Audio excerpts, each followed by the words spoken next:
Hello everybody, today I'll be transforming my banana ball python's tank into a beautiful bioactive enclosure, and I'll be showing you how to do it and all the materials you will be needing as well.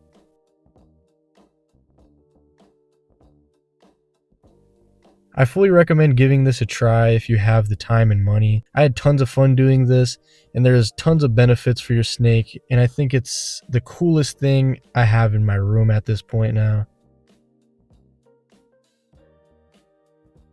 Everything I bought only cost me roughly around $200 for all the materials in about 3 days, mainly just because I have to work.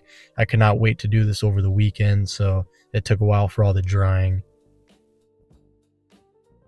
I hope you all enjoy this video as much as I enjoyed making it. I think you'll all love the results at the end.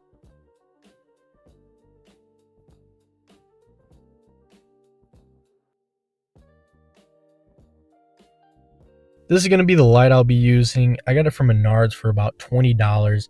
This is mainly just for lighting, obviously, just to grow the plants.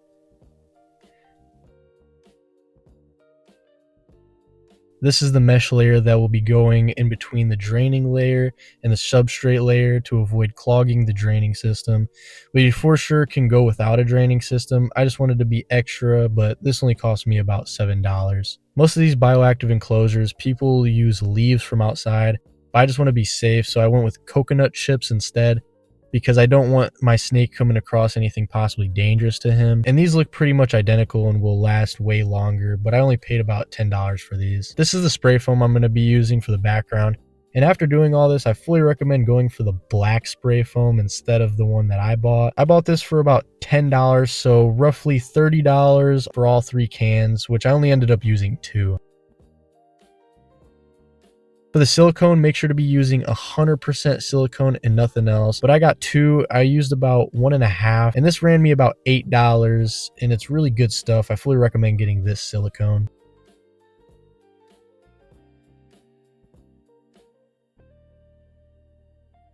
This is the caulk gun. It cost me $6. It's super cheap, but it works pretty fine, so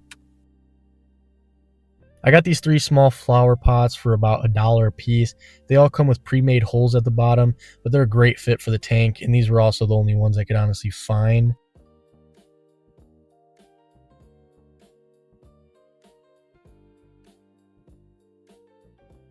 For the wood in the background, I really wanted it to be used as a hide, so I picked these 3 up for about $14 on the big one. The smaller ones were about $5 a piece, but I think they'll look perfect for the background.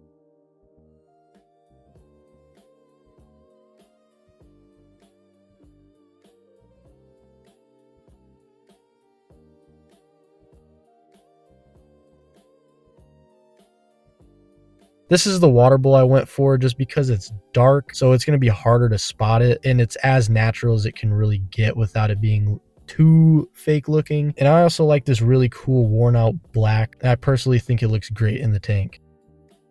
For the substrate, I'm going to be using play sand and organic topsoil with peat moss. I'll be doing a 70-30 dirt to sand ratio. I'll be using the river pebbles as my draining layer.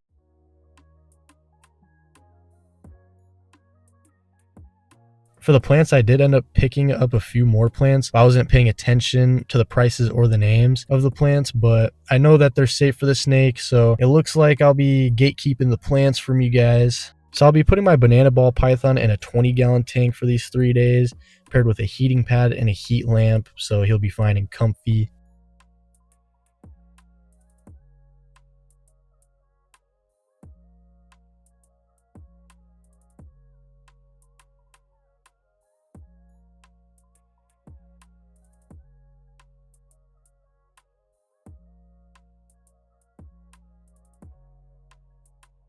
So I'm going to start off by cleaning the snake's tank fully by stripping it from all the old bedding and cleaning all the glass with water and some enclosure cleaner spray I got from the pet store.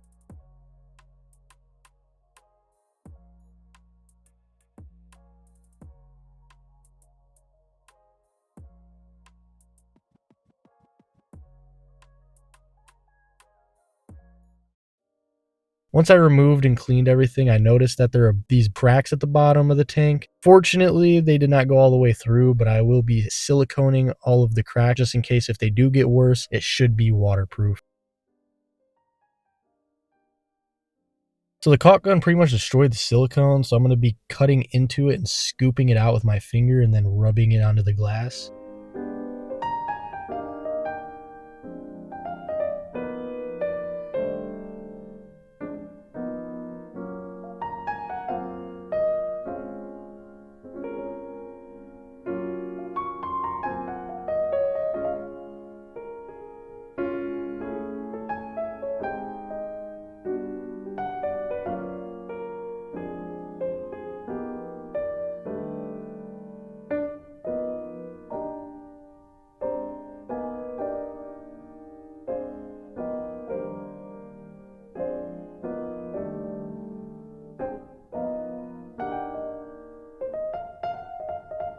So I put the tank on the side so I could get an idea of what I want to do with the background. I ended up with something like this, but remember, it's always going to look ugly in the beginning, but when you are done, no matter how you put it, it's going to come out pretty good most of the time. But I figured this is the best position for everything I have.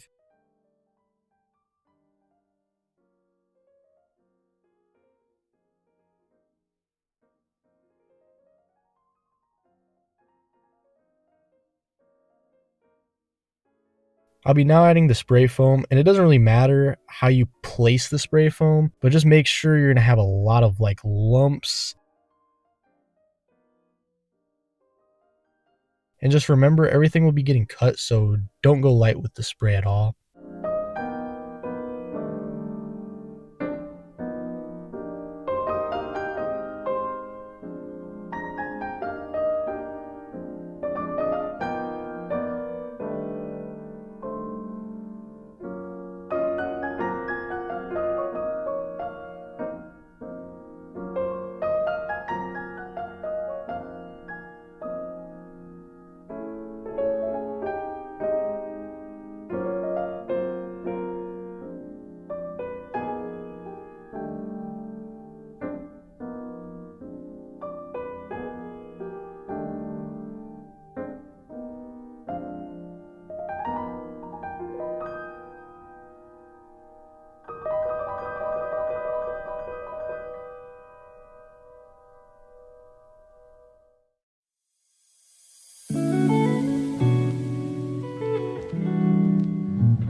This is going to be the final results of the spray. I think it's going to look really good like this. And I actually sprayed foam over the wood, but once it's all dried up, I'll be removing it.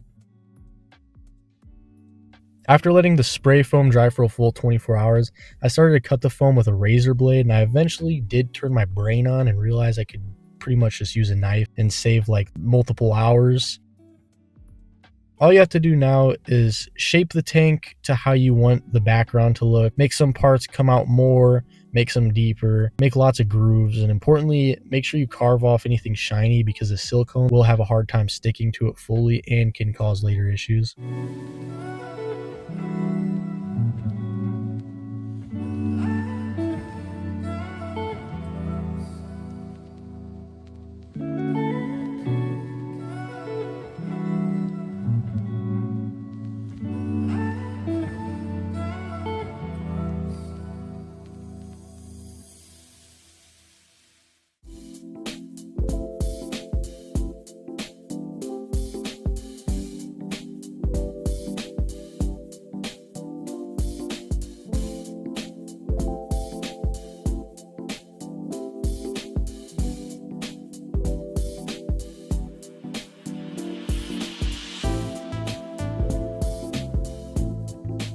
This part literally took me forever, and I don't know how it took me so long to think of using a knife, but to be fair, the razor blade gave it a lot more texture, but I ended up just recutting it with the knife anyways.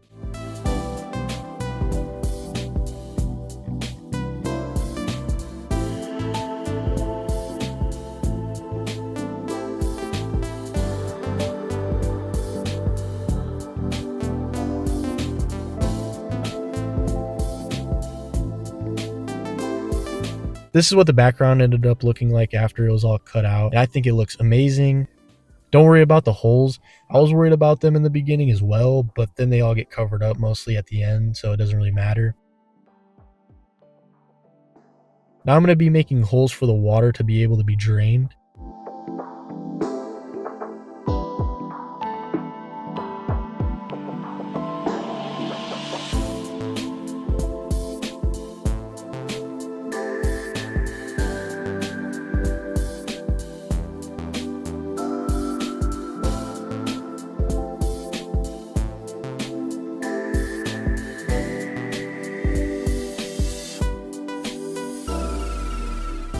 So far, for the hides, to make them as realistic as possible, I'm going to be putting silicone on both of the hides, and then I'm going to be doing a 50-50 mix of the sand and dirt, and then adding them to the top and letting them dry overnight.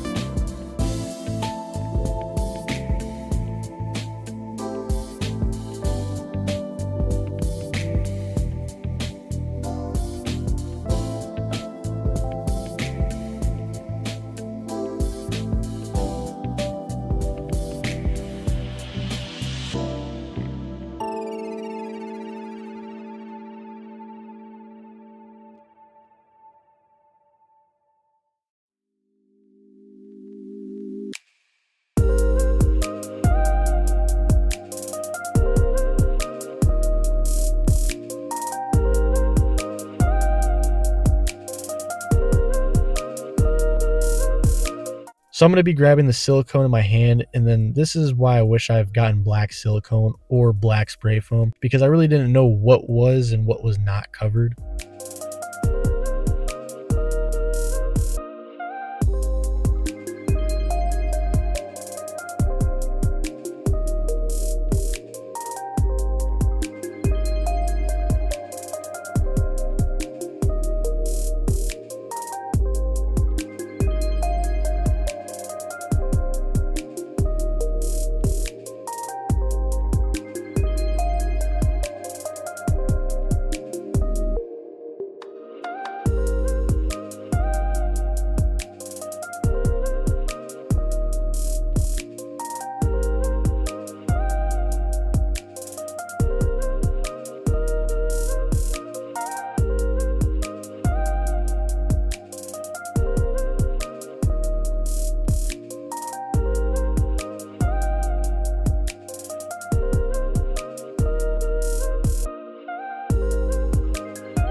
So now that it's all covered, I just pat the dirt into the silicone and make sure it gets stuck as much as I possibly could.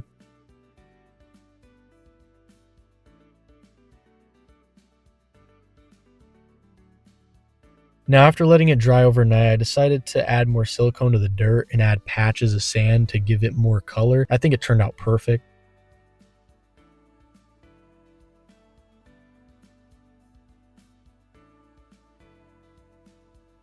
Here are all the other plants that I'm going to be adding to the enclosure.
Here's how it looks after all the plants are planted in the background.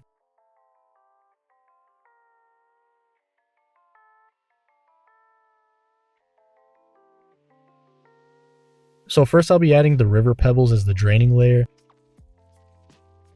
I'll be doing about 1.5 inches for the layer. This is how it looks after the stones are in. It looks so good I don't even want to add dirt, but I also added the mesh layer but forgot to show that part on camera.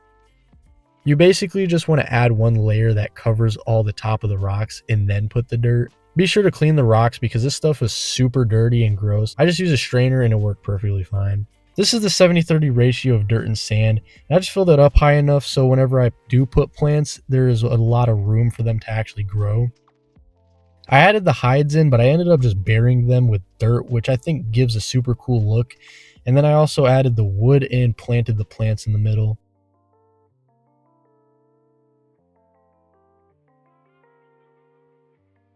I also did the same for this hide as well, which I think looks amazing.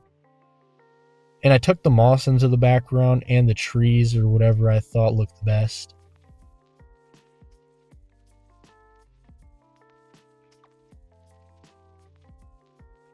For the cleanup crew, I started off with 15 isopods and then 30 springtails. And what those will do is eat the snake's poop, mold, and whatever organic waste before it becomes a problem.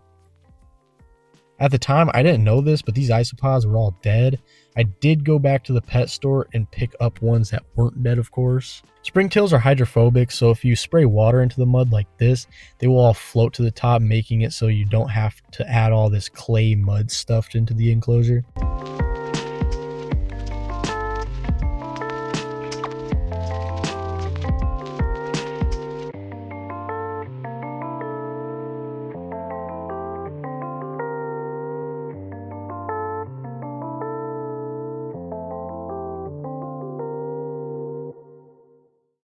Now I'm going to be adding this calcium block, which will be the main food source for the cleanup crew. It's about $5 per block, and this will last a very, very long time.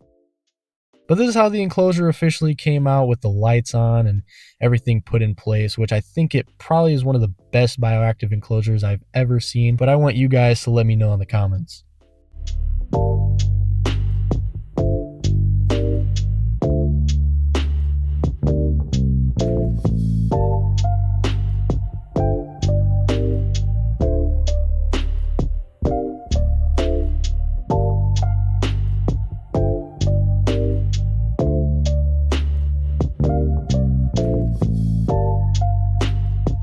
This video took me a really long time to edit and make, so if you enjoy videos like this, I'd appreciate if you could subscribe, please and thank you. See ya.